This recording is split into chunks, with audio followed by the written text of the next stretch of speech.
علی میخوام یه سری سوال ازت بپرسم. بفرمایید. دوست داری تاریخی باشه یا جغرافی؟ ها اونجوری سوال؟ آره جغرافیا باشه. زیر یه دقیقه باید جواب بدی بهشون. بریم. آماده ای؟ 1 2 3. بلندترین کوه جهان کدام؟ اورست. بزرگترین کشور دنیا از نظر مساحت کدام است؟ روسیه. کوچکترین کشور دنیا کدام است؟ میدونم به خدا میدونم. تو ایتالیا. واتیکان. پر جمعیت ترین کشور جهان کدام است؟ هند. طولانی ترین رود جهان؟ آمازون یا نیل؟ آفرین، نیله. برخی منابع آمازون رو هم میدونم. بزرگترین بیابان گرم جهان تو آمریکاست. بعدی کشور ژاپن از چند جزیره تشکیل شده؟ ژاپن زیاد.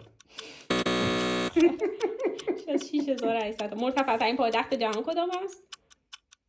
نمیدونم. بعدی پهناورترین دریاچه آب شیرین جهان؟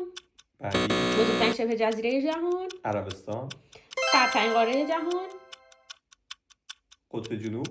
آفرین. گرمترین نقطه ثبت شده روی زمین؟ آمریکا. من میگم بیشترین آتشفشان‌های فعال جهان در کدام کشور قرار دارند؟ اندونزی. بیشترین تعداد مرز مشترک در اروپا متعلق به کدام کشور است؟ آلمان. کدام کشور هم در اروپا است هم در آسیا؟ ترکیه.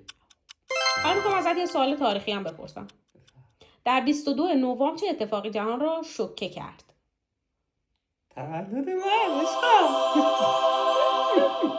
ترور کندی.